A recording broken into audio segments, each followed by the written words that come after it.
Hello everyone, welcome to today's class. And आज की class में हम पढ़ रहे हैं पर्सनालिटी डिसऑर्डर।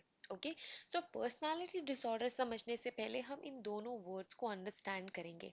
सो पर्सनालिटी क्या होती है, डिसऑर्डर क्या होता है, तो हम सभी को पता है डिसऑर्डर क्या होता है। डिसऑर्डर हम इंटरचेंजेबली डिजीज के साथ भी यूज करते हैं, ठीक है। तो we sometimes call it disease और डिसऑर्डर। तो डिसऑर्डर का एग्जैक्टली मीन क्या होता है, जब कोई भी एक्स वाई जेड थिंग या जो भी एलिमेंट जिसके साथ आप डिसऑर्डर अटैच कर रहे हो वो ऑर्डर में नहीं है। किस में नहीं है? वो ऑर्डर में नहीं है, उसका ऑर्डर डिस्टर्ब्ड है। क्या है? डिस्टर्ब है, वो पर्टिकुलर चीज ऑलरेडी डिस्टर्ब है या फिर कंफ्यूजन है उस एक चीज को लेकर। ठीक है। तो disorder is, let's just say disorder is disease और something which is not in order. अब यहाँ पे ऑर्डर में क्या नहीं है? पर्सनालिटी ऑर्डर में नहीं है। ठीक है। डिजीज है, डिसऑर्डर किसकी है? पर्सनालिटी की डिजीज है, डिसऑर्डर है। तो पर्सनालिटी क्या होती है? आप बहुत सारे लोगों से मिलते हो, उनको जानते हो, एंड उनके लिए आपके दिमाग में एक इमेज होती है ना। उनकी पर्सनालिटी को आप सेंस करते हो, तो यही होती है पर्सनालिटी। आप एक तरीके से बोल सकते हो कि personality is behavioural, cognitive and emotional pattern. क्या क्या बोला मैंने? बिहेवियरल, उनका बिहेवियरल पैटर्न। कॉग्निटिव मतलब जिस तरीके से वो सोचते समझते हैं।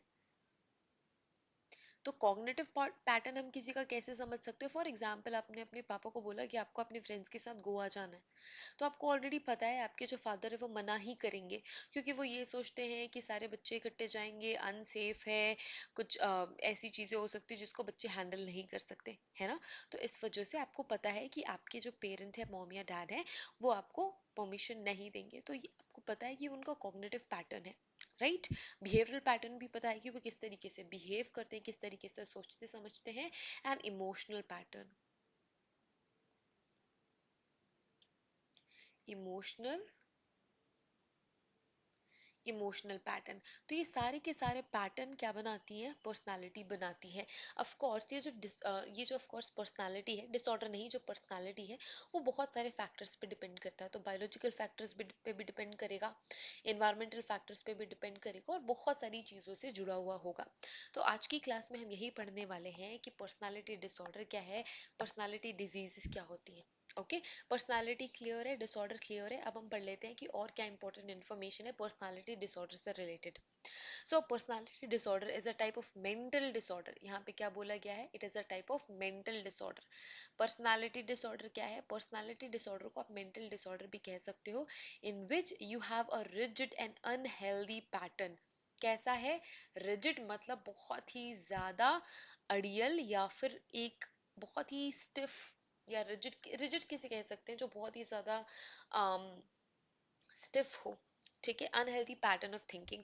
तो जिस भी पर्सन को जिस भी तरीके की मेंटल डिसीज या पर्सनालिटी डिसऑर्डर है, उसके जो थिंकिंग पैटर्न होता है वो बहुत ही अनहेल्दी होता है और रिजिड होता है। मतलब किसी और के इन्फ्लुएंस में आके वो चेंज नहीं ही होता है। कोई इमोशनल, अगर मैं बहुत ज्यादा रोने लगूं कि मुझे अपने फ्रेंड्स के साथ जाना है, जाना है, जाना है, मैंने खाना पीना छोड़ दिया है, तो हमारे पेरेंट्स अल्टीमेटली मान जाएंगे, है ना।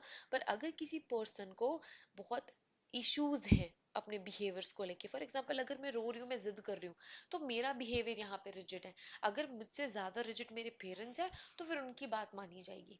ओके, सो कोई भी पर्सन जिसको कोई मेंटल डिसीज या डिसऑर्डर है, उसका जो बिहेवियर होता है वो बहुत ही ज्यादा अनहेल्दी होता है।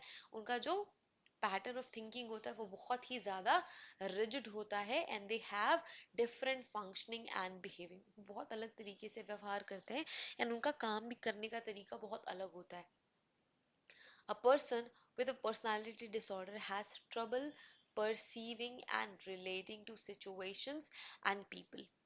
ऐसे लोगों को बहुत ज़्यादा प्रॉब्लम होती है, जिनको भी पर्सनालिटी डिसऑर्डर या फिर मेंटल डिसऑर्डर होता है, वो किसी भी चीज़ को अंडरस्टैंड बहुत अलग तरीके से करते हैं। वो सिचुएशन के साथ समटाइम्स रिलेट नहीं कर पाते कि उन्हें किस तरीके से बिहेव करना है। उनका जो परसीवरेंस होता है, किसी भी चीज़ को समझने का जो पैटर्न होता है वो अलग होता है। Okay, this causes significant problem and limitations in relationship. And चाहे किसी भी वे में आप रिलेटेड हो लोगों से, जैसे कि आपके भाई बहन हो गए, आपके पेरेंट्स हो गए, आपके लव्ड वंस हो गए, इन सभी के साथ जो आपका रिलेशन होगा वो प्रॉब्लमेटिक होगा और बहुत ही ज़्यादा लिमिटेड होगा। सोशल एक्टिविटीज भी बहुत ज़्यादा लिमिटेड होगी, वर्क इन स्कूल में भी these people face a lot of trouble. Okay, in some cases persons may not realize that you have a personality disorder because your way of thinking and behaving seems natural to you.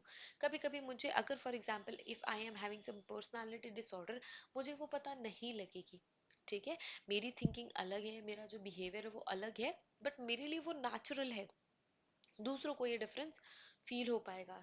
And you may blame others for the changes you face, और अगर मैं कोई अलग change face करती हूँ या फिर बहुत अनकंफर्टेबल कुछ फेस करती हूँ तो मैं इसके लिए दूसरों को ही ब्लेम करूंगी। Okay, personality disorder usually belong to teenage years or early adulthood. There are many types of personality disorders, sometimes may be less obvious throughout middle age.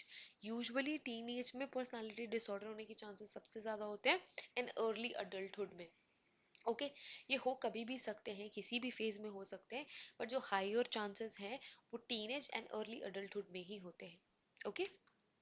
Then we have classification on the basis of symptoms. So symptoms के basis पे हम personality disorder को क्या कर सकते हैं, classify कर सकते हैं। classification हम हमेशा किसी भी element की better understanding and identification के लिए करते हैं, तो यहाँ पे हम symptoms के basis पे classification करेंगे। Now types of personality disorder are grouped into three clusters based on similar characteristics and symptoms. So characteristics और symptom के basis पे हमने मेंटल डिजीज या फिर मेंटल डिसऑर्डर को तीन मेजर कैटेगरीज में कैटेगराइज किया है, डिफरेंट क्लस्टर्स में कैटेगराइज किया है। Now many people with personality disorder also have science and symptoms of at least one additional personality disorder. तो कभी कभी क्या होता है कि जिस भी पर्सन को पर्सनालिटी डिसऑर्डर या मेंटल डिसऑर्डर है उनके पास डिफरेंट साइंस एंड सिम्टम्स भी होते हैं, मतलब साइंस एंड सिम्टम्स एडेड है डिफरेंट पर्सनालिटी डिसऑर्डर के। It's not necessary to exhibit all the signs and symptoms which is listed for a disorder to be diagnosed. जरूरी नहीं कि हम जितने भी signs and symptoms पढ़ेंगे वो सारी के सारी ही किसी भी ऐसे पर्सन जो कि इन डिजीज एंड डिसऑर्डर्स को फेस कर रहा है उनमें देखने को मिलेंगे ही मिलेंगे, ऐसा नहीं होता। ठीक है, अलग अलग तरीके के डिजीज, अलग अलग तरीके के science and symptoms different individuals में हो सकते हैं। एंड नाउ जैसे मैंने बोला था कि हम पर्सनालिटी डिसऑर्डर को डिफरेंट डिफरेंट क्लस्टर्स में डिफरेंशिएट कर रहे हैं, क्लासिफाई कर रहे हैं। So we have three important clusters, कौन कौन से? We have cluster A, we have cluster B, and then we have cluster C personality disorder. So cluster A personality disorder, cluster B personality disorder and cluster C personality disorder. अब इनमें different different types of disorders आएंगे। तो अगर मैं बात करूँ cluster A personality disorder की, तो ये include करता है paranoid personality disorder। क्या? paranoid personality disorder, schizoid personality disorder जो कि schizophrenia से related है, then we have schizotypal personality disorder, again somehow related with schizophrenia. Okay, so cluster A personality disorder में ये सारी चीजें इंक्लूडेड है। Now we have cluster B personality disorder. इसमें कौन कौन से डिसऑर्डर्स आ गए? एंटी सोशल पर्सनालिटी डिसऑर्डर आ गया जिसे हम कहते हैं APD शॉर्ट में। Then we have borderline personality disorder, इसको हम कहते हैं BPD, borderline personality disorder. Then we have HPD, that is related disorder. Then we have NPD, narcissistic personality disorder. तो ये cluster B personality disorder हुए। Now moving to cluster C, we have three things in cluster C personality disorder. First we have avoidant personality disorder, then we have dependent personality disorder, and then we have obsessive compulsive personality disorder. ये काफी famous है, OCPD, obsessive compulsive personality disorder, dependent personality disorder DPD, and then APD। ये सारे के सारे cluster सी personality disorders हैं जो कि हम आने वाली क्लास में डिटेल से हर एक क्लस्टर की पर्सनालिटी डिसऑर्डर पढ़ेंगे एंड कवर करेंगे। आई होप ये लेक्चर आप सभी के लिए बहुत ही ज़्यादा यूज़फुल होगा और बहुत ही ज़्यादा हेल्पफुल होगा। अगर आपको ये लेक्चर हेल्पफुल एंड यूज़फुल लगता है तो don't forget to like this video, share it with your friends and seniors and juniors. And if you are preparing for UGC NET Forensic Science, if you are preparing for UGC NET Criminology, then you can join our special classes available only in application. Application की link आपको description में मिल जाएगी। या फिर अगर आप forensic science के department से या फिर आप फोरेंसिक साइंस सब्जेक्ट से कोई भी ग्रेजुएशन या मास्टर्स के एंट्री एग्जाम की प्रिपरेशन कर रहे हैं, so we have classes for that and ये क्लासेस आपको एप्लीकेशन पे ही मिलेगी। So download the application, link is in the description.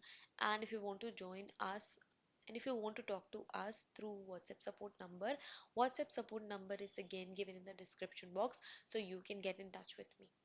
Thank you so much everyone for watching this video. Have a great day ahead. Take care of yourselves and see you guys in the next video. Till then, take care. Bye.